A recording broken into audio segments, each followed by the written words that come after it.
El libro El Evangelismo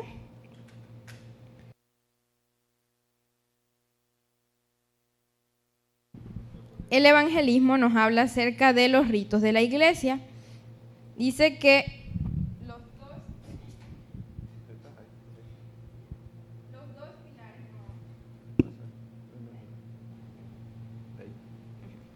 los dos pilares monumentales. Dice, los ritos del bautismo y la cena del Señor son dos pilares monumentales, uno que está dentro y otro que está fuera de la iglesia. Sobre estos ritos, Cristo ha inscrito el nombre del verdadero Dios. Y estos ritos son importantes que nosotros conozcamos su significado y por qué nosotros hacemos o practicamos estas cosas. Dice, los ritos del bautismo y la cena del Señor son dos pilares monumentales, uno que está dentro y otro que está fuera de la iglesia. Sobre estos ritos, Cristo ha inscrito el nombre del verdadero Dios. La cena del Señor como monumento conmemorativo constante. Los símbolos de la casa del Señor son sencillos y fácilmente comprensibles. O sea que podemos comprenderlos de manera sencilla, fácil. Y las verdades representadas por ellos son del más profundo significado para nosotros. O sea que debemos meditar en estas cosas. Al establecer el servicio sacramental para que tomara el lugar de la Pascua, Cristo dejó para su iglesia un monumento conmemorativo de su gran sacrificio por el hombre. Y nosotros estamos, si Dios nos da la vida, pronto a conmemorar esta reunión de comunión y vemos aquí la importancia porque Cristo al morir en la cruz por nosotros, y antes de esto vemos aquí, vamos a estudiar algunos ritos que nosotros realizamos y el significado que tiene cada uno y por qué es importante que nosotros conozcamos lo que significa. Dice, haced esto, dijo él, en memoria de mí. Este era el punto de transición entre dos dispensaciones y sus dos grandes fiestas. La una había de concluir para siempre. La otra, que él acababa de establecer, había de tomar su lugar y continuar durante todo el tiempo como el monumento conmemorativo de su muerte. Si nosotros hacemos un recorderis, anteriormente a lo que sería la Cena del Señor o la Santa Cena, se celebraba la Pascua, pero Cristo al morir, entonces la Cena del Señor reemplazó a aquella que se realizaba. Entonces, dice aquí, vamos a irnos al libro de El deseado de todas las gentes y vamos a ir a nuestras Biblias también y vamos a leer de Lucas 22, del 14 al 23. Dice, fueron pues, cuando era la hora se sentó a la mesa y con él los apóstoles y les dijo, ¿cuánto he deseado comer con vosotros esta Pascua antes que padezca? Porque os digo que no la comeré más hasta que se cumpla en el reino de Dios. Y habiendo tomado la copa, dio gracias y dijo, tomad esto y repartidlo entre vosotros. Porque os digo que no beberé más del fruto de la vid, hasta que el reino de Dios venga. Y tomó el pan y dio gracias, y lo partió y les dio, diciendo, esto es mi cuerpo que por vosotros es dado. Haced esto en memoria de mí. De igual manera, después que hubo cenado, tomó la copa diciendo, esta copa es el nuevo pacto en mi sangre, que por vosotros se derrama. Mas he aquí la mano del que me entrega está conmigo a la mesa. A la verdad, el Hijo del Hombre va según lo que está determinado, pero ¿ay de aquel hombre por quien es entregado? Entonces ellos comenzaron a discutir entre sí, ¿quién de ellos sería el que había de hacer esto?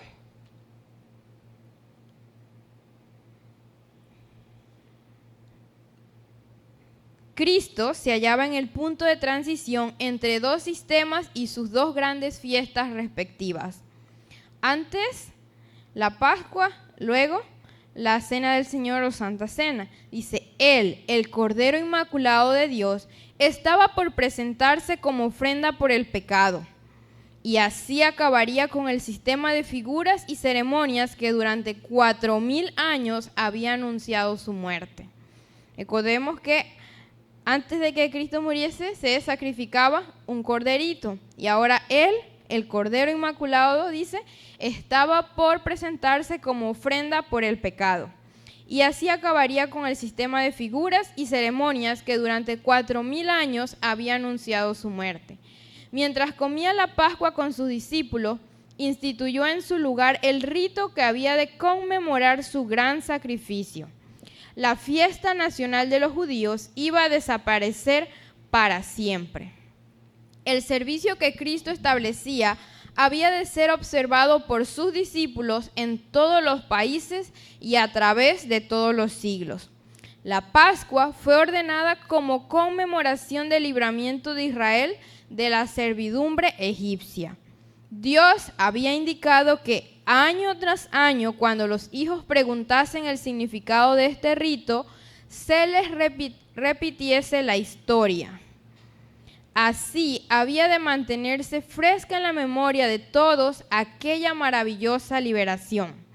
Ahora tenían que a los hijos contarle qué significaba este rito, cuál era su significado y repetirle esta historia. Dice, así había de mantenerse fresca en su memoria.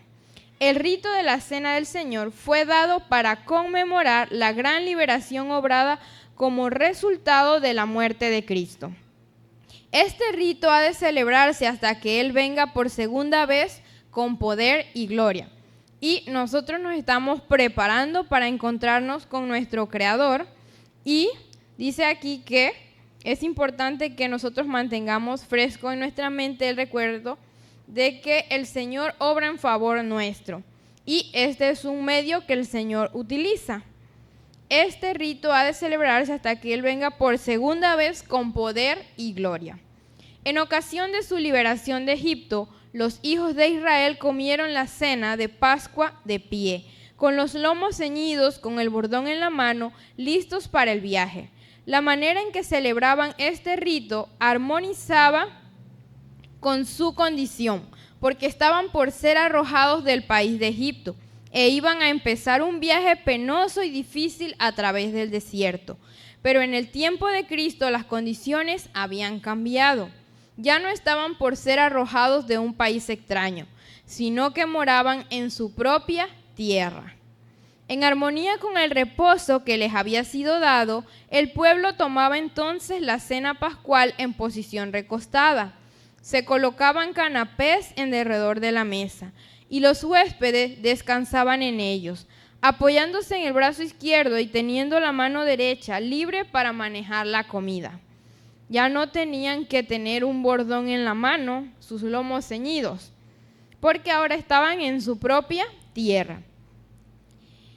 En esta posición, un huésped podía poner la cabeza sobre el pecho del que seguía en orden hacia arriba, y los pies, hallándose al extremo exterior del canapé, podían ser lavados por uno que pasasen derredor de la parte exterior del círculo.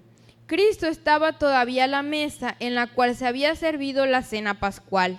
Delante de él estaban los panes sin levadura que se usaban en ocasión de la Pascua. El vino de la Pascua, exento de toda fermentación, estaba sobre la mesa. Estos emblemas empleó Cristo para representar su propio sacrificio sin mácula. Nada que fuese corrompido por la fermentación, símbolo de pecado y muerte, podía representar al Cordero sin mancha y sin contaminación. Comiendo ellos, tomó Jesús el pan y bendijo y lo partió y dijo a sus discípulos: tomad, comed, esto es mi cuerpo. Y tomando el vaso y hecha gracia les dio, diciendo: bebed de él todos, porque esto es mi sangre del nuevo pacto, la cual es derramada por muchos para remisión de los pecados. Os digo que desde ahora no beberé más de este fruto de la vid hasta aquel día, cuando lo tengo de beber nuevo con vosotros en el reino de mi Padre. Vemos aquí que una fiesta suplantó a la otra y ellos, cuando celebraron la Pascua, primero iban a ser liberados de Egipto, iban a salir de ahí, pero posteriormente ya ellos estaban en su propia tierra. Vemos la última o esta cena que tiene el Señor con sus discípulos. Y vemos que ahí en esa mesa, donde estaba el Señor con sus discípulos, estaba también el traidor. Y dice que era Judas. El traidor Judas estaba presente en ese servicio sacramental. Recibió de Jesús los emblemas de su cuerpo quebrantado y su sangre derramada. El cuerpo quebrantado, el pan, y su sangre derramada, el vino sin fermentar. Oyó las palabras, haced esto en memoria de mí. Y sentado allí en la misma presencia del Cordero de Dios, el traidor reflexionaba en sus sombríos propósitos y albergaba pensamientos de resentimiento y venganza. Mientras les lavaba los pies, Cristo había dado pruebas convincentes de que conocía el carácter de Judas. ¿No estáis limpios todos?, había dicho. Estas palabras convencieron al falso discípulo de que Cristo leía su propósito secreto. Y es que el Señor conoce nuestros pensamientos.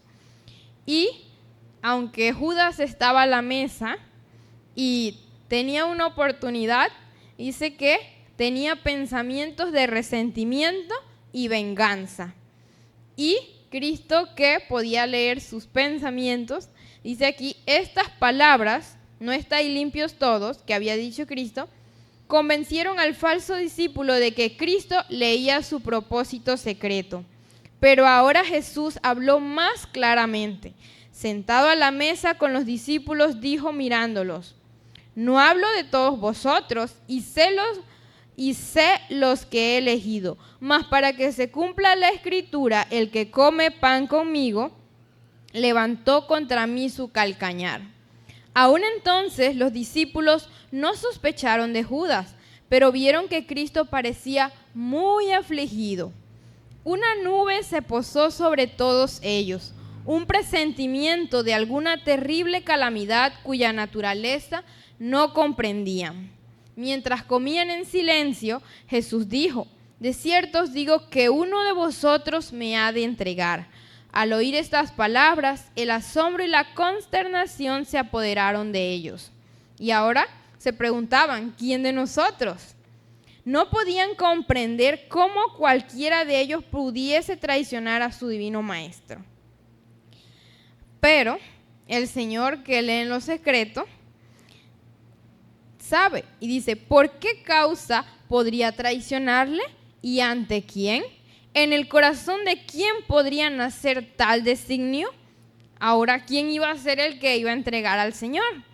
Por cierto, que no sería en el de ninguno de los 12 favorecidos, que sobre todos los demás habían tenido el privilegio de oír sus enseñanzas, que habían compartido su admirable amor y hacia quienes había manifestado tan grande consideración al ponerlos en íntima comunión con él.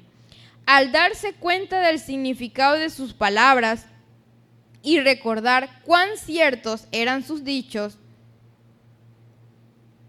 el temor y la desconfianza propia se apoderaron de ellos. Comenzaron a escudriñar su propio corazón para ver si albergaba algún pensamiento contra su maestro. Con la más dolorosa emoción, uno tras otro preguntó, ¿soy yo, Señor? Pero Judas guardaba silencio. Al fin, Juan con profunda angustia preguntó, Señor, ¿quién es? Él quería saber quién era. Dice, Señor, ¿quién es? Y Jesús contestó, el que mete la mano conmigo en el plato, ese me ha de entregar. A la verdad, el Hijo del Hombre va como está escrito de él. Mas ay de aquel hombre por quien el Hijo del Hombre es entregado. Bueno le fuera a tal hombre no haber nacido. Los discípulos se habían escrutado mutuamente los rostros al preguntar, ¿soy yo, Señor? Ahora se preguntaban quién era ese que iba a entregar al Señor. Ahora el silencio de Judas atraía todos los ojos hacia él. En medio de la confusión de preguntas y expresiones de asombro, Judas no había oído las palabras de Jesús en respuesta a la pregunta de Juan. Pero ahora, para escapar al escrutinio de los discípulos, preguntó como ellos: ¿Soy yo, maestro? Jesús replicó solemnemente: Tú lo has dicho. Sorprendido y confundido al ver expuesto su propósito, Judas se levantó apresuradamente para salir del aposento.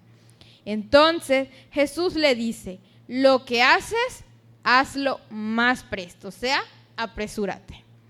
Como él pues hubo tomado el bocado, luego salió, y era ya noche.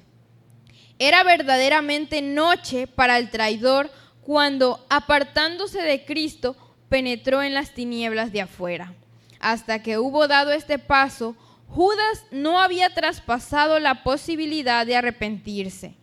Pero cuando abandonó la presencia de su Señor y de sus condiscípulos, había hecho la decisión final, había cruzado el límite.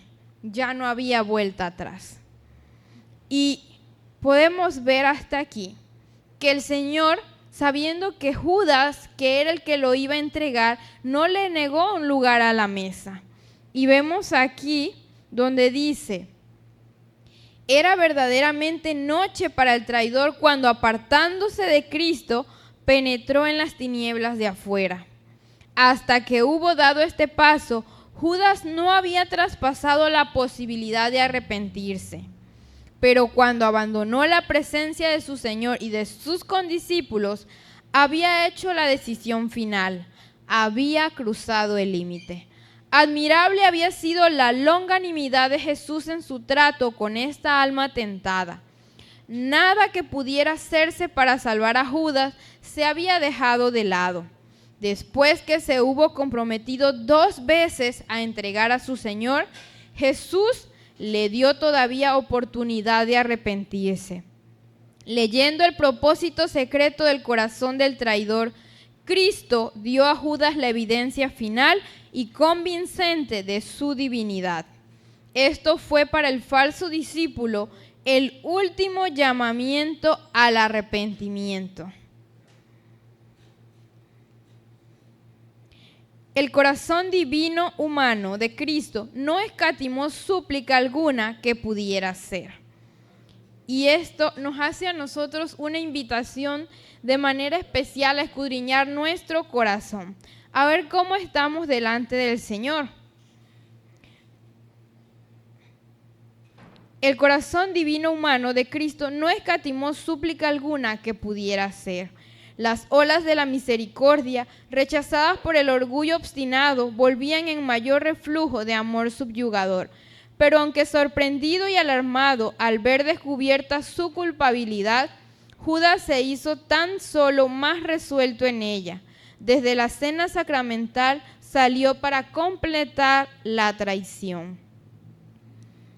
Y cuando nos apartamos o nos vamos de la iglesia, no nos apartamos de manera física, nos apartamos de los hermanos, pero nos abandonamos a Dios. Y eso es triste. Dice: al pronunciar el ay sobre Judas, Cristo tenía también un propósito de misericordia para con sus discípulos. Les dio así la evidencia culminante de su carácter de Mesías. Os lo digo antes que se haga, dijo, para que cuando se hiciere creáis que yo soy. Si Jesús hubiese guardado silencio en aparente ignorancia de lo que iba a sobrevenirle, los discípulos podrían haber pensado que su maestro no tenía previsión divina y que había sido sorprendido y entregado en las manos de la turba homicida. 1 año antes, Jesús había dicho a los discípulos que había escogido a 12 y que uno de ellos era diablo. Ya el Señor se los había dicho. Sin embargo, Judas tuvo una oportunidad. Y hoy el Señor nos da una oportunidad para ponernos a cuentas con Él, porque hoy también nos ha dado vida. Ahora, las palabras que había dirigido a Judas demostraban que su maestro conocía plenamente su traición. El Señor sabía que iba a ser Judas. Sin embargo, no le negó un lugar a la mesa.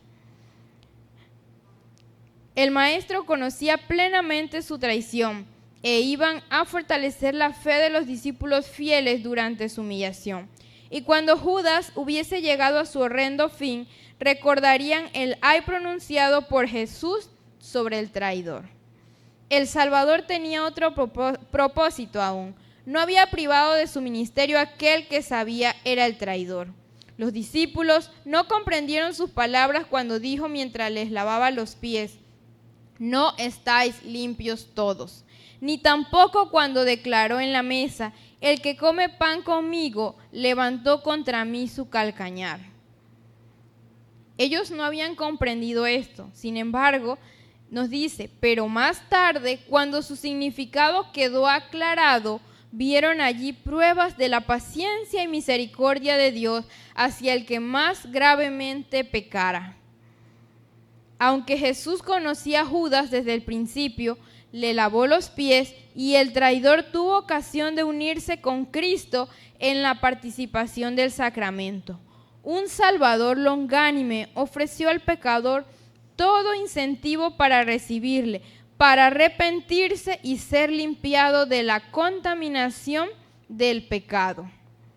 Tuvo una oportunidad. Este ejemplo es para nosotros. Cuando suponemos que alguno está en error y pecado, no debemos separarnos de él. Y es que el objetivo de Dios, a través de la iglesia, no es denigrar o pisotear al pecador, sino restaurarlo. Dice, no debemos dejarle presa de la tentación por algún apartamiento negligente, ni impulsarle al terreno de batalla de Satanás. Tal no es el método de Cristo. Y podemos recordar la historia de María Magdalena. ¿Qué le dice Cristo a ella? Dice, vete, ni yo te condeno. Pero si nosotros recordamos, Cristo cuando sanaba a las personas o los que se allegaban a Él, siempre les decía, vete y no peques más. Y dice que este ejemplo es para nosotros. No debemos dejarle presa de la tentación por algún apartamiento negligente, ni impulsarle al terreno de batalla de Satanás. Tal no es el método de Cristo, porque los discípulos estaban sujetos a yerros y defectos. Cristo lavó sus pies, y todos, menos uno de los 12, fueron traídos al arrepentimiento. Y es que Dios utiliza hombres débiles, pero sin embargo, mediante el Santo Espíritu, nos lleva a toda verdad y se produce una transformación en nuestro carácter, en nuestra vida. Hay una reforma, una regeneración. Y vemos que el denigrar o hacer sentir mal a otro dice que no es el método de Cristo. El ejemplo de Cristo prohíbe la exclusividad en la cena del Señor. No podemos excluir o leer el corazón de otras personas. Dice, es verdad que el pecado abierto excluye a los culpables. Esto lo enseña claramente el Espíritu Santo. Pero fuera de esto, nadie ha de pronunciar juicio. Dios no ha dejado a los hombres el decir quiénes se han de presentar en estas ocasiones. Porque, ¿quién puede leer el corazón? ¿Quién puede distinguir la cizaña del trigo? Por tanto, pruébese a cada uno a sí mismo, y coma así de aquel pan y beba de aquella copa. Porque cualquiera que comiere este pan o bebiere esta copa del Señor indignamente, será culpado del cuerpo y de la sangre del Señor. El que come y bebe indignamente, juicio come y bebe para sí, no discerniendo el cuerpo del Señor. Por eso es importante que nosotros tengamos claro qué significa cada uno de estos símbolos. Dice, cuando los creyentes se congregan para celebrar los ritos, están presentes mensajeros invisibles para los ojos humanos. Puede haber un Judas en el grupo y en tal caso hay allí mensajeros del príncipe de las tinieblas, porque ellos acompañan a todos los que se niegan a ser dirigidos por el Espíritu Santo. Y recordemos que el Espíritu Santo es el que nos guía a toda verdad y es también el que nos convence de juicio, de justicia y pecado. Y dice aquí, cuando los creyentes se congregan para celebrar los ritos, o sea, el lavamiento de los pies y la cena del Señor, donde se toma el vino y se come el pan, dice, cuando los creyentes se congregan para celebrar los ritos, están presentes mensajeros invisibles para los ojos humanos. Puede haber un Judas en el grupo, y en tal caso hay allí mensajeros del príncipe de las tinieblas, porque ellos acompañan a todos los que se niegan a ser dirigidos por el Espíritu Santo. Los ángeles celestiales están también presentes. Estos visitantes invisibles están presentes en toda ocasión tal. Pueden entrar en el grupo de personas que no son de todo corazón siervos de la verdad y la santidad, pero que desean tomar parte en el rito. No debe prohibírseles. Hay testigos que estuvieron presentes cuando Jesús lavó los pies de los discípulos y de Judas. Hay ojos más que humanos que contemplan la escena. Pero el Espíritu Santo, Cristo, está allí para poner el sello a su propio rito. Está allí para convencer y enternecer el corazón. Ni una mirada, ni un pensamiento de contrición escapa a su atención. Él aguarda al arrepentido y contrito de corazón. Todas las cosas están listas para la recepción de aquella alma. El que lavó los pies de Judas anhela lavar de cada corazón la mancha del pecado. Y cuando hemos de participar de esto, dice que debemos preparar nuestro corazón. Él aguarda al arrepentido y contrito de corazón. Todas las cosas están listas para la recepción de aquella alma. El que lavó los pies de Judas anhela lavar de cada corazón la mancha del pecado. Pero debemos abrir nuestro corazón al Señor y tener esa disposición para ser transformados, para que el Señor pueda obrar en nosotros ese cambio. Nadie debe excluirse de la comunión porque esté presente alguna persona indigna. Cada discípulo está llamado a participar públicamente de ella y dar así testimonio de que acepta a Cristo como Salvador personal. Es en estas ocasiones designadas por Él mismo cuando Cristo se encuentra con los suyos y los fortalece por su presencia. Corazones y manos indignos pueden administrar el rito. Sin embargo, Cristo está allí para ministrar a sus hijos. Vemos que durante esta fiesta están presentes mensajeros invisibles y Cristo se encuentra con los suyos, o sea, con nosotros.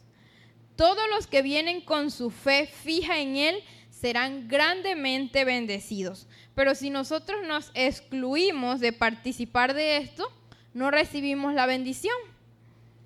Todos los que descuidan estos momentos de privilegio divino sufrirán una pérdida. Por eso no podemos depender de la experiencia de otro.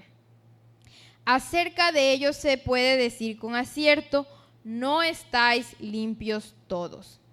Al participar con sus discípulos del pan y del vino, Cristo se comprometió como su Redentor. Les confió el nuevo pacto, por medio del cual todos los que le reciben llegan a ser hijos de Dios, coherederos con Cristo. Por este pacto venía a ser suya toda bendición que el cielo podía conceder para esta vida y la venidera. Este pacto había de ser ratificado por la sangre de Cristo. La administración del sacramento había de recordar a los discípulos el sacrificio infinito hecho por cada uno de ellos como parte del gran conjunto de la humanidad caída. Y vemos en esto que no debemos ser exclusivistas y vemos aquí el ejemplo de Cristo. Él no le negó un lugar a la mesa a Judas, sabiendo que él lo iba a traicionar.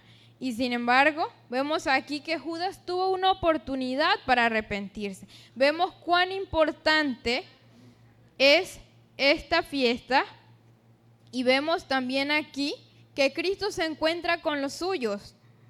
También vemos aquí que el Señor dice que aguarda todo que esté contrito y arrepentido de corazón. La administración del sacramento había de recordar a los discípulos el sacrificio infinito. Cristo estuvo dispuesto a morir por mí y por ti. Pero el servicio de la comunión no había de ser una ocasión de tristeza. Ahora no vamos a andar a llanto partido, porque dice que no había de ser una ocasión de tristeza. Tal no era su propósito. Mientras los discípulos del Señor se reúnen alrededor de su mesa, no han de recordar y lamentar sus faltas. No han de espaciarse en su experiencia religiosa pasada, haya sido esta elevadora o deprimente. No es el objetivo de esto. No han de recordar las divergencias existentes entre ellos y sus hermanos. El rito preparatorio ha abarcado todo esto, por eso debemos preparar nuestro corazón. Dice que no hemos de recordar las divergencias, o sea, los problemas o los pleitos, contiendas que ha habido, dice, entre los hermanos. El rito preparatorio ha abarcado todo esto. Preparemos nuestro corazón. El examen propio, la confesión del pecado, la reconciliación de las divergencias, todo esto se ha hecho. Ahora han venido para encontrarse con Cristo. Por eso, todos esos problemas tienen que haber quedado atrás. Entonces venimos a una reconciliación. Dice el examen propio, la confesión del pecado, la reconciliación de las divergencias, todo esto se ha hecho. Ahora han venido para encontrarse con Cristo, porque dice que Cristo se allega a los suyos. No han de permanecer en la sombra de la cruz, sino en su luz salvadora. Han de abrir el alma a los brillantes rayos del sol de justicia, que es Cristo Jesús. Con corazones purificados por la preciosísima sangre de Cristo, en plena conciencia de su presencia, aunque invisible, han de oír sus palabras. La paz os dejo, mi paz os doy. No como el mundo la da, yo os la doy. Nuestro Señor dice: bajo la convicción del pecado, recordad que yo morí por vosotros. Cuando seáis oprimidos, perseguidos y afligidos por mi causa y la del Evangelio, recordad mi amor, el cual fue tan grande que di mi vida por vosotros. Cuando vuestros deberes parezcan austeros y severos y vuestras cargas demasiado pesadas, recordad que por vuestra causa soporté la cruz, menospreciando la vergüenza.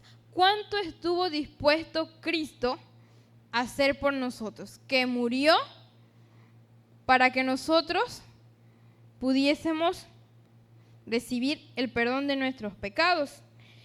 Ya no había que matar el corderito, porque ahora Él, que era el Cordero Inmaculado, dio su vida en sacrificio. Cuando vuestro corazón se atemoriza ante la penosa prueba, recordad que vuestro Redentor vive para interceder por vosotros. Cristo es nuestro abogado, pero llegará un momento en que se ha de convertir en nuestro juez. El rito de la comunión señala la segunda venida de Cristo. Y esto es importante, todo esto es importante que nosotros podamos tenerlo claro. El rito de la comunión señala la segunda venida de Cristo. Estaba destinado a mantener esta esperanza viva en la mente de los discípulos. En cualquier oportunidad en que se reuniesen para conmemorar su muerte, relataban como él, tomando el vaso y hechas gracias, les dio diciendo: bebed de él todos, porque esto es mi sangre del nuevo pacto, la cual es derramada por muchos para remisión de los pecados. Y os digo que desde ahora no beberé más de este fruto de la vid hasta aquel día, cuando lo tengo de beber nuevo con vosotros en el reino de mi Padre. En su tribulación hallaban consuelo en la esperanza del regreso de su Señor. No estamos exentos de aflicciones, pruebas, pero tenemos a Cristo Jesús, que nos dice que llevemos nuestras cargas a Él. Les era indeciblemente precioso el pensamiento: todas las veces que comiereis este pan y bebiereis esta copa, la muerte del Señor anunciáis hasta que venga. Estas son las cosas que nunca hemos de olvidar. El amor de Jesús, con su poder constrictivo, ha de mantenerse fresco en nuestra memoria. Es algo que debemos recordar constantemente. Cristo instituyó este rito para que hablase a nuestros sentidos del amor de Dios expresado en nuestro favor. No puede haber unión en nuestras almas y Dios excepto por Cristo. La unión y el amor entre hermanos deben ser cimentados y hechos eternos por el amor de Jesús. Y cuando nosotros vemos la vida de los discípulos, entre ellos habían contiendas. Sin embargo, a medida que ellos fueron comprendiendo el Evangelio y permitieron que el Señor hiciera esa transformación en su carácter, dejaron de verse los unos a los otros y había unidad en espíritu. Dice: la unión y el amor entre hermanos deben ser cimentados y hechos eternos por el amor de Jesús. Y nada menos que la muerte de Cristo podía ser eficaz para nosotros este amor. Es únicamente por causa de su muerte por lo que nosotros podemos considerar con gozo su segunda venida. Su sacrificio es el centro de nuestra esperanza. ¿Cuánto estuvo el cielo dispuesto a hacer por nosotros que Cristo vino a este mundo a morir por nosotros? En Él debemos fijar nuestra fe. Demasiado a menudo los ritos que señalan la humillación y los padecimientos de nuestro Señor son considerados como una forma, o sea, simplemente una forma religiosa. Pero debemos meditar en esto y comprenderlo. Fueron instituidos con un propósito. Nuestros sentidos necesitan ser vivificados para comprender el misterio de la piedad. Y casualmente esta semana en el devocional estudiábamos acerca de el misterio de la piedad. Es patrimonio de todos comprender mucho mejor de lo que los comprendemos los sufrimientos expiatorios de Cristo. Debemos mirar la cruz del Calvario que sostiene a su Salvador moribundo. Nuestros intereses eternos exigen que manifestemos fe en Cristo. Pero muchas veces la fe flaquea, se debilita. Y la fe significa confiar en Dios, creer que nos ama y entender que Él sabe mejor lo que nos conviene. Nuestro Salvador dijo: si no comiereis la carne del Hijo del Hombre y bebiereis su sangre, no tendréis vida en vosotros, porque mi carne es verdadera comida y mi sangre es verdadera bebida. Esto es verdad acerca de nuestra naturaleza física. A la muerte de Cristo debemos aún esta vida terrenal. El pan que comemos ha sido comprado por su cuerpo quebrantado. El agua que bebemos ha sido comprada por su sangre derramada. Nadie, santo o pecador, come su alimento diario sin ser nutrido por el cuerpo y la sangre de Cristo. La cruz del Calvario está estampada en cada pan, está reflejada en cada manantial. Todo esto enseñó Cristo al designar los emblemas de su gran conflicto. La luz que resplandece del rito de la comunión realizado en el aposento alto hace sagradas las provisiones de nuestra vida diaria. La despensa familiar viene a ser como la mesa del Señor y cada comida un sacramento.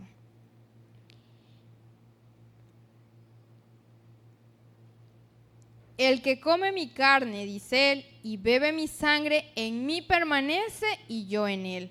Como me envió el Padre viviente y yo vivo por el Padre, asimismo el que me come, él también vivirá por mí. Este pasaje se aplica en un sentido especial a la Santa Comunión. Mientras la fe contempla el sacrificio de nuestro Señor, el alma asimila la vida espiritual de Cristo. Y esa alma recibirá fuerza espiritual de cada comunión. Pero si nosotros no participamos, nos excluimos de esto, nos perdemos las bendiciones. Dice, esa alma recibirá fuerza espiritual de cada comunión. El rito forma un eslabón viviente por el cual el creyente está ligado con Cristo y así con el Padre. En un sentido especial, forma un vínculo entre Dios y los seres humanos que dependen de Él. ¿Y nosotros dependemos de Dios? Al recibir el pan y el vino, que simbolizan el cuerpo quebrantado de Cristo y su sangre derramada, nos unimos imaginariamente a la escena de comunión del aposento alto. Parecemos pasar por el huerto consagrado por la agonía de aquel que llevó los pecados del mundo. Presenciamos la lucha por la cual se obtuvo nuestra reconciliación con Dios. Nosotros vemos la vida de Jesús cuando vino a esta tierra, estuvo dispuesto a morir por nosotros y todo lo que tuvo que pasar. Fue asediado por Satanás en todo. Fue tentado, sin embargo, no pecó. Al recibir el pan y el vino, que simbolizan el cuerpo quebrantado de Cristo y su sangre derramada, nos unimos imaginariamente a la escena de comunión del aposento alto. Parecemos pasar por el huerto consagrado por la agonía de aquel que llevó los pecados del mundo. Presenciamos la lucha por la cual se obtuvo nuestra reconciliación con Dios. El Cristo crucificado es levantado entre nosotros. Contemplando al Redentor crucificado, comprendemos más plenamente la magnitud y el significado del sacrificio hecho por la majestad del cielo. El plan de salvación queda glorificado delante de nosotros y el pensamiento del Calvario despierta emociones vivas y sagradas en nuestro corazón. Pero si nosotros no estudiamos esto, no pueden despertarse en nosotros esas emociones vivas y sagradas y tampoco podemos comprender lo que eso significa. Por eso nosotros tenemos una necesidad de estudiar las Sagradas Escrituras para poder meditar, entender y comprender el plan de salvación y todo lo que Cristo estuvo dispuesto a hacer por nosotros. Dice, habrá alabanza a Dios y al Cordero en nuestro corazón y en nuestros labios, porque el orgullo y la adoración del yo no pueden florecer en el alma que mantiene frescas en su memoria las escenas del Calvario. Por eso el yo debe morir, debe ser llevado a Cristo. Cristo debe crecer en nosotros. Y el orgullo y la adoración del yo no pueden florecer en el alma que mantiene frescas en su memoria las escenas del Calvario. Debemos dejar atrás el que me han hecho, me han dicho. Todo eso debe quedar atrás, dice, porque si no estamos adorando el yo, estamos siendo egoístas, orgullosos. Los pensamientos del que contempla el amor sin par del Salvador se elevarán, su corazón se purificará.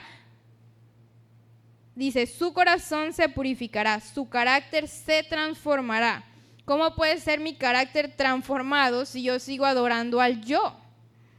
No puede haber una transformación porque yo sigo adorándome. Sigo viendo todo lo malo que me han hecho, todo lo que he tenido que pasar y no he llevado esas circunstancias al Señor. saldrá a ser una luz para el mundo, a reflejar en cierto grado ese misterio de amor, ese misterioso amor. Cuanto más contemplemos la cruz de Cristo, más plenamente adoptaremos el lenguaje del apóstol cuando dijo: lejos esté de mí gloriarme, sino en la cruz de nuestro Señor Jesucristo, por el cual el mundo me es crucificado a mí y yo al mundo. El yo debe morir, porque no puede florecer Cristo en nuestra alma si seguimos adorando al yo.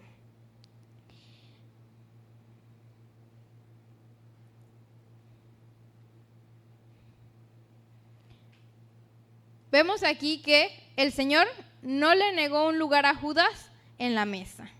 Judas tuvo una oportunidad, pero la desperdició. Hoy a ti y a mí el Señor nos ha dado una oportunidad que debemos aprovechar.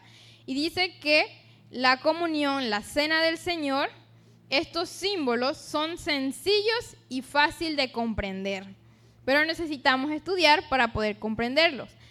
Y vemos aquí que una fiesta reemplazó la otra. Se celebraba la Pascua, entonces ahora era la cena del Señor, porque Cristo, que es el Cordero, entonces muere. Ya no había que sacrificar un corderito. Y vamos a ver aquí algunos puntos importantes. En la cena del Señor, ¿qué hacemos? El lavamiento de los pies, que es un rito de humildad, y aparte de eso, el pan y el vino. Vamos a ver algunas consideraciones que se toman aquí. Jesús estableció el lavamiento de los pies como una ceremonia religiosa. Jesús le lavó los pies a sus discípulos. Y podemos recordar qué dijo Pedro. ¿Ustedes recuerdan qué dijo Pedro? ¿Qué les iba el Señor a lavar? ¿Ustedes recuerdan qué les iba el Señor a lavar? Los pies. ¿Y qué dijo Pedro?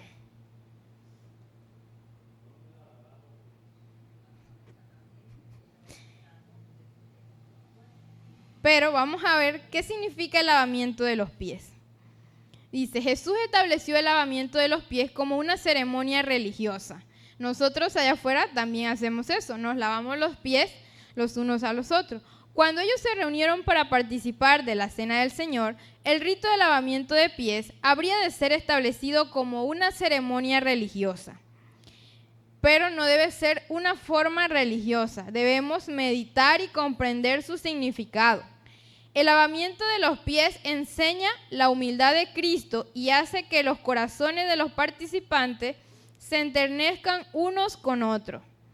Muy a menudo estas ceremonias son consideradas como una forma y no como algo sagrado para recordar al Señor Jesucristo. Cristo las ordenó y delegó su poder a sus ministros, quienes tienen el tesoro en vasijas terrenales. Ellos han de cuidar estos ritos especiales de aquel que los estableció para que continúen hasta el tiempo del fin. En estos, sus propios ritos, que Él se encuentra con su pueblo y los vigoriza con su presencia personal. A pesar de que pueda haber corazones y manos no santificados, Cristo está en medio de su pueblo para obrar en los corazones humanos. Estas ceremonias fueron establecidas con un propósito. Esta ceremonia fomenta la humildad. Y aquí hemos de recordar que la humildad no se pregona o se dice que uno es muy humilde, porque eso es presunción. Esta ceremonia fomenta la humildad, pero nunca deberá ser llamada humillante. No debe ser humillante o considerarse humillante el que se le lave los pies a otra persona, en el sentido de ser degradante para la humanidad. No debe ser humillante. Es para enternecer nuestros corazones los unos con los otros. El propósito del lavamiento de los pies es mostrarnos que ninguna persona es superior a otra. El yo debe morir. El propósito es mostrarnos que ninguna persona es superior a otra. ahora que se considere que alguno es mejor que otro, no. Esa idea se desecha. Es mostrarnos que ninguna persona es superior a otra. El propósito de este servicio es recordar la humildad de nuestro Señor y las lecciones que nos ha dado al lavar los pies de sus discípulos. Hay en el ser humano una disposición a tener un concepto más alto de sí mismo que del de su hermano. Y tenemos que prestar atención a esto, porque el yo debe morir. Hay en el ser humano una disposición a tener un concepto más alto de sí mismo que del de su hermano, de servirse a sí mismo, de buscar el puesto más elevado, y a menudo malos pensamientos y un espíritu de amargura brotan sobre simples bagatelas. Esta ceremonia que precede la cena del Señor es para aclarar estos malentendidos, para sacar al hombre de su egoísmo. Y nosotros podemos recordar la historia y vemos en las Sagradas Escrituras que los discípulos contendían por quién iba a tener un puesto más alto, o quién iba a ser el que estaba en el rango más alto. Pero dice aquí que este rito de humildad de lavarnos los pies no es para considerar que una persona es superior a otra. No, eso debe ser desechado. Hay lecciones que nos ha dado a lavar, dice él, los pies de sus discípulos. Hay en el ser humano una disposición a tener un concepto más alto de sí mismo que el de su hermano. O sea, ahora yo me creo mejor que otro. No. Esas ideas, esos pensamientos deben ser desechados. De servirse a sí mismo, buscar el puesto más elevado. Y a menudo malos pensamientos y un espíritu de amargura brotan sobre simples bagatelas. Esta ceremonia que precede la cena del Señor es para aclarar estos malentendidos, para sacar al hombre de su egoísmo, bajarlo de su ostentosa exaltación propia. Si es que nos creemos estar en un pedestal, pues tenemos que bajarnos de ahí, porque el rito de humildad, el lavamiento de los pies que precede a la cena del Señor, es para bajarlo de su ostentosa exaltación propia a la humildad de espíritu que lo llevará a lavarle los pies a su hermano. No es el plan de Dios que esto sea diferido porque algunos se consideran inmerecedores de participar. Ahora nos colocamos en dos extremos. Creo que soy tan bueno, tan santo, que no necesito ser perdonado porque yo estoy bien. Y está el otro extremo, que considero que soy tan pecador que el Señor no puede perdonarme y me considero inmerecedor. No es el plan de Dios que esto sea diferido porque algunos se consideran inmerecedores de participar. El Señor lavó los pies de Judas, no le negó un lugar a la mesa, aunque sabía que abandonaría la mesa para actuar su parte en la traición de su maestro. No es posible a los humanos de decir quién es digno y quién no. Nosotros no nos corresponde saber quién es digno y quién no. Tampoco podemos leer el corazón de los demás, porque quien lee el corazón es Cristo. Ellos no pueden leer los secretos del alma. No son ellos quienes deben decir: no participaré en la ceremonia si tal persona está presente y toma parte. Esto también tiene que ser desechado, que si está X o Y hermano, no voy a participar.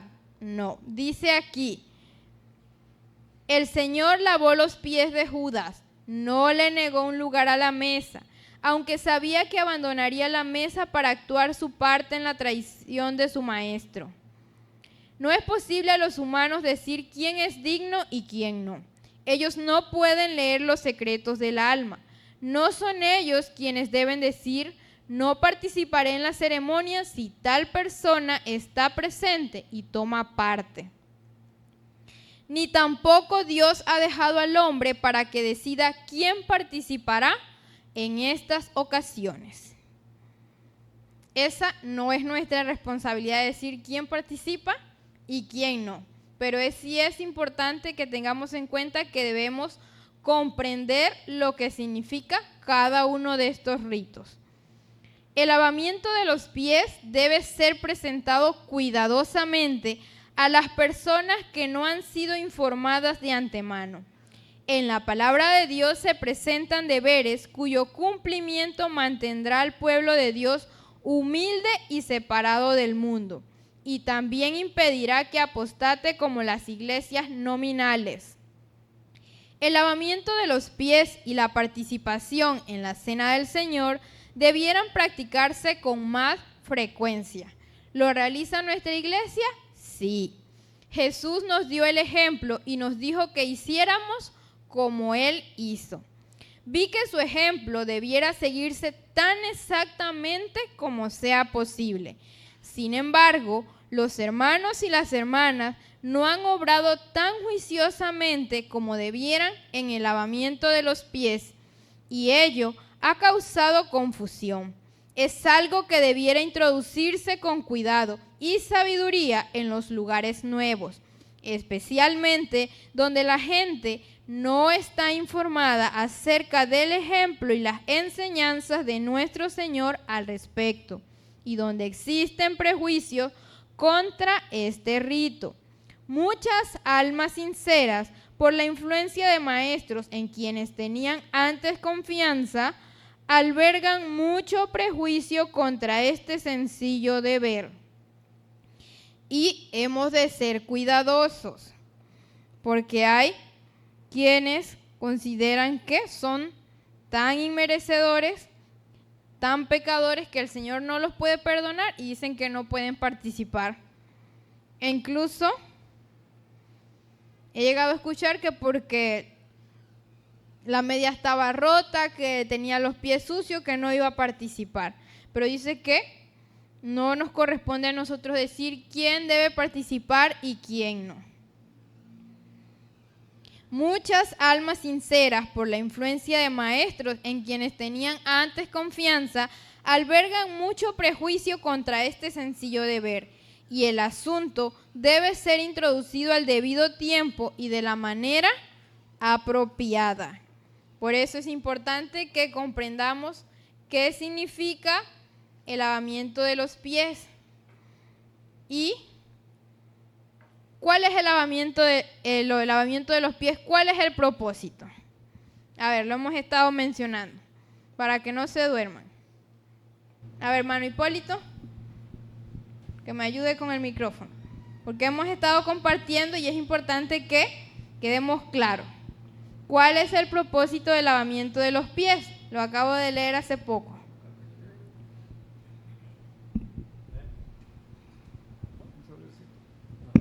¿Cuál es el propósito del lavamiento de los pies? Porque tenemos que preparar el corazón, tenemos también que lavarnos los pies, que es lo que precede a la cena del Señor. ¿Cuál es el propósito? El propósito del lavamiento de los pies es mostrar la humildad que debemos tener hacia nuestros hermanos. Y la expresión de humildad, y que no somos más unos que otros, todos somos de la misma, estamos al mismo nivel, es decir, no debemos sentirnos más que el otro. El rito nos hace expresar la humildad que debemos sentir hacia nuestros hermanos. Es mostrarnos exactamente que ninguna persona es superior a otra. Es recordar la humildad de Cristo. Jesús nos dio el ejemplo y nosotros debemos hacer como Él hizo.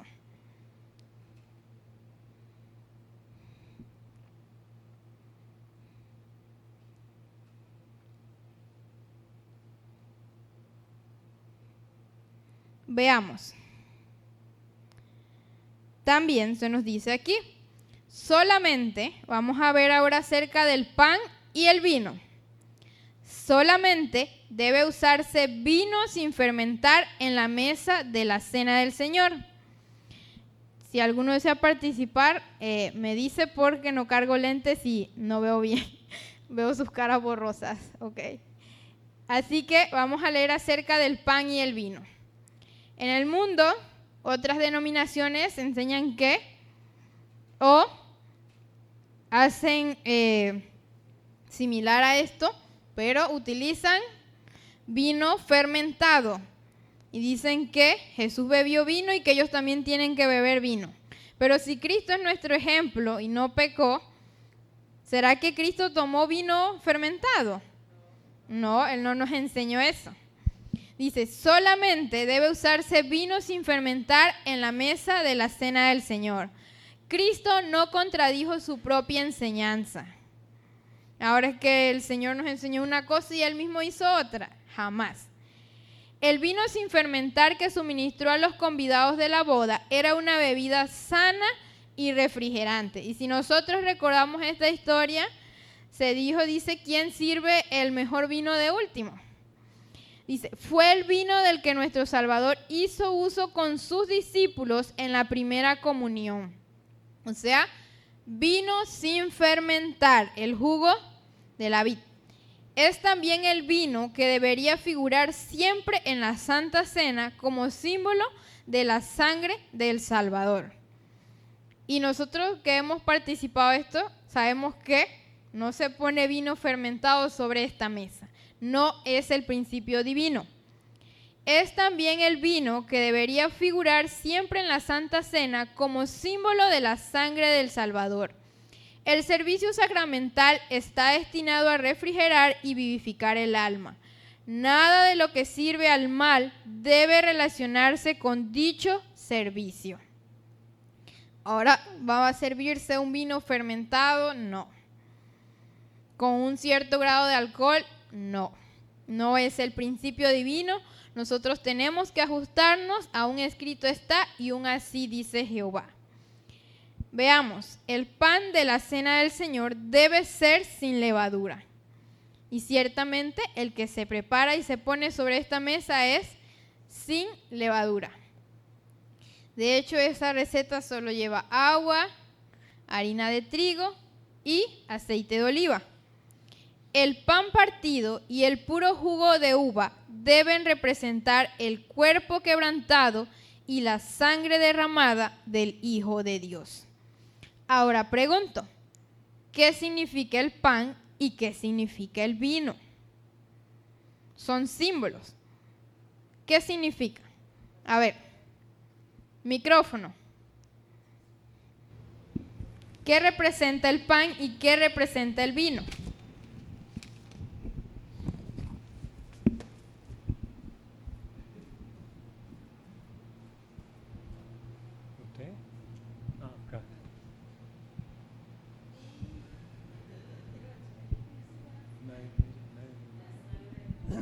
Bueno, yo diría que, o digo... No, yo diría no. Basado en lo que está escrito, en lo que está escrito.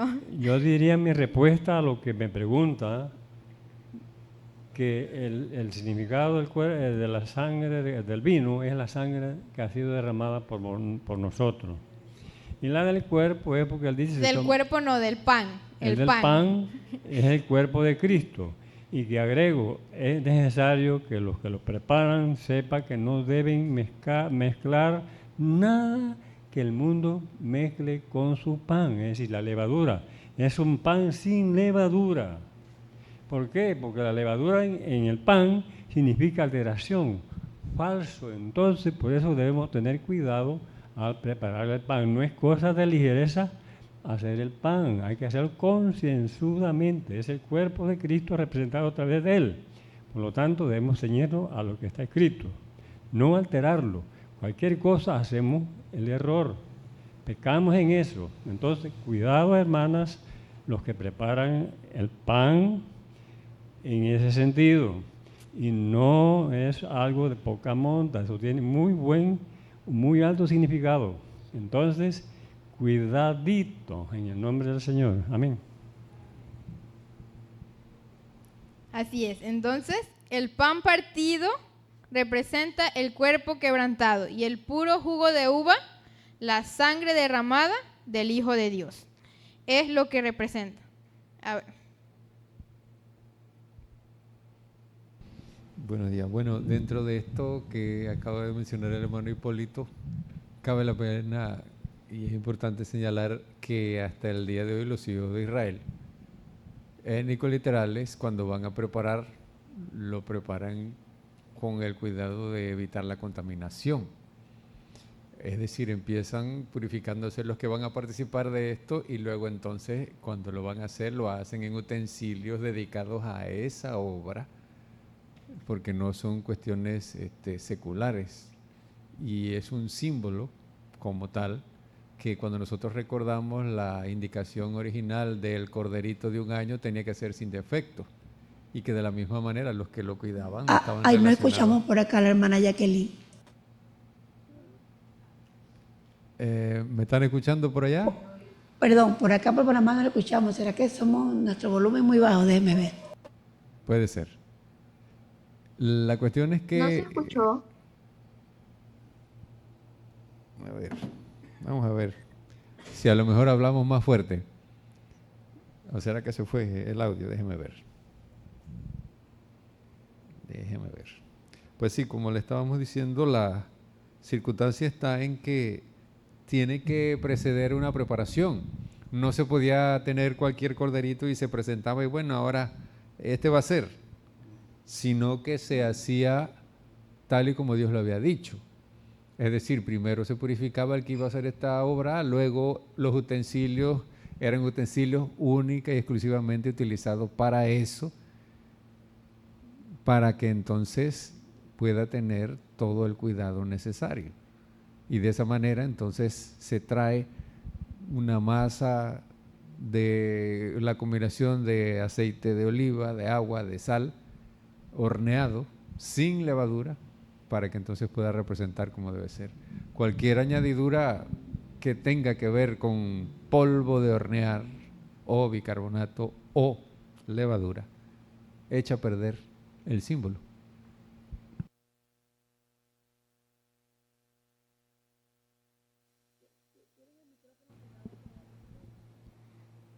Así es. Debe ser cuidadosa la preparación de esto y debe ser pan sin levadura. De hecho, solo una vez lo he practicado y es interesante cuando uno ve la mezcla de esto, donde no hay que hacer uso ni de levadura, ni de bicarbonato de sodio, ni de ningún agente leudante, y el pan queda con un sabor y una textura agradable cuando se realiza con las medidas adecuadas, porque en nuestra manera tradicional de preparar los alimentos hay ciertas cosas que de pronto con la práctica no se utilizan medidas. Sin embargo, en lo que es panadería y repostería es importante regirse, utilizar lo que serían las medidas. Y aquí, en cuanto a este pan, se hace referencia a que ha de ser sin levadura. Y vemos aquí, el pan partido y el puro jugo de uva deben representar el cuerpo quebrantado y la sangre derramada del Hijo de Dios. No debe presentarse pan leudado en la mesa de comunión. El pan ácimo es el único símbolo correcto de la cena del Señor. No se debe usar nada fermentado, solo deben usar el fruto de la vid y pan sin levadura. Entonces, vemos aquí, tenemos que preparar nuestro corazón.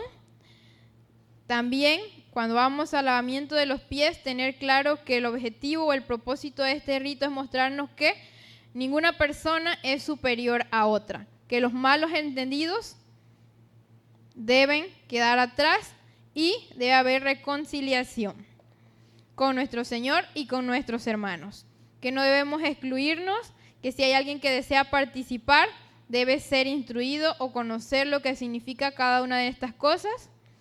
Y vamos a ver aquí un ejemplo. El libro del Evangelismo nos habla acerca de un incidente que se trató fielmente con un pastor interesado. Dice, el sábado por la mañana, cuando la iglesia de Raya celebró la Santa Cena, el hermano Raya estaba presente. Fue invitado a participar en el rito de lavamiento de los pies, pero dijo que prefería observarlo. Preguntó si la participación en este rito era indispensable para poder tomar parte en el servicio de la comunión. Y nuestros hermanos le aseguraron que no era obligatorio y que sería bienvenido a la mesa del Señor. Este sábado resultó un día precioso para su alma. Dijo que nunca había tenido un día más feliz en su vida. Después deseó venir a visitarme y tuvimos una entrevista agradable. Su conversación fue muy interesante y pasamos preciosos momentos orando juntos. Creo que él es un siervo de Dios. Le di mis libros, El conflicto de los siglos, Patriarcas y profetas y El camino a Cristo. Pareció estar muy satisfecho. Dijo que deseaba tener toda la luz que pudiera recibir a fin de hacer frente a los opositores de nuestra fe. Fue bautizado antes de partir para su casa y regresará para presentar la verdad a su propia congregación.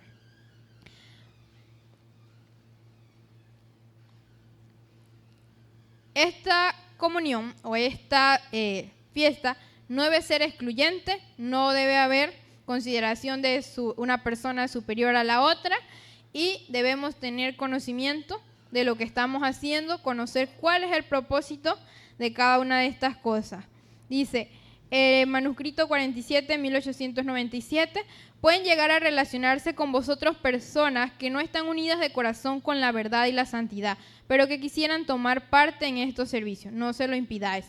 Esto debe realizarse con reverencia. Recordemos que las ceremonias, todo lo que se realiza dentro de la iglesia debe ser con reverencia. No en vano tenemos aquí Habacuc 2:20, que dice, calle, mas Jehová está en su santo templo, calle delante de él toda la tierra.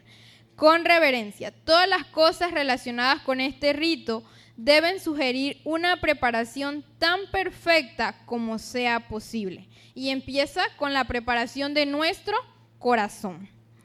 Toda ordenanza de la iglesia debe ser elevadora. No debe hacérsela común o vulgar, ni debe colocársela al mismo nivel de las cosas comunes. Nuestras iglesias necesitan ser enseñadas a manifestar un orden más elevado de respeto y reverencia hacia el servicio sagrado de Dios. Esta ceremonia no ha de realizarse en forma indiferente, sino con fervor, recordando su propósito y objeto. No debe ser una forma religiosa, participar sin discernir lo que se está haciendo, el significado de los símbolos. Una reunión bendecida. Dice, este día ha proporcionado un refrigerio maravilloso a mi alma. El grupito de este lugar ha sido organizado como iglesia y yo me reuní con sus miembros para celebrar los ritos. Hablé acerca de Juan 13 y mi mente fue impresionada con ideas preciosas acerca del rito de humildad. En este rito sencillo hay muchas cosas que no se ven ni se aprecian. Fui bendecida al participar de los símbolos del cuerpo quebrantado y de la sangre derramada de nuestro precioso Salvador, quien fue hecho pecado por nosotros, para que nosotros fuésemos hechos justicia de Dios en él. Él fue el portador de nuestros pecados. La reunión de hoy fue una ocasión muy solemne para todos los que asistieron a ella. La reunión de testimonios fue excelente. Todas las personas que fueron llamadas respondieron voluntariamente. Yo sé que el Señor Jesús estaba en medio de nosotros y que todo el cielo sintió gozo cuando nosotros seguimos el ejemplo de Cristo. En estas ocasiones, el Señor se manifiesta en una forma especial para enternecer y subyugar el alma, para expulsar el egoísmo, para llenar con su Espíritu Santo y para infundir amor, gracia y paz a los corazones de los que se sienten contritos. Cuando la reunión terminó y nosotros regresamos a nuestras casas en el bosque, en nuestros corazones perduró una influencia dulce y santa. Mi alma fue llenada de una dulce paz. Mis hermanos, estamos prontos a, si Dios nos da la vida, claro está, a participar de esta fiesta solemne, y dice Dios a través de su palabra que Él nos dio el ejemplo y Él dijo a sus discípulos, haced esto en memoria de mí. son los símbolos de esto, son sencillos y fácilmente comprensibles. Recordemos que el rito de humildad es para mostrarnos que ninguna persona es superior a otra, para que despojemos el egoísmo, para que podamos hacer reconciliación con nuestro Dios y con nuestros hermanos. Que dejemos los pleitos, las contiendas atrás y podamos ser limpiados por el Señor. Así que preparémonos, que si Dios nos da la vida, en una semana, el próximo sábado, podamos participar de esto y recordemos preparar nuestro corazón para encontrarnos con el Señor. ¿Cómo nos preparamos?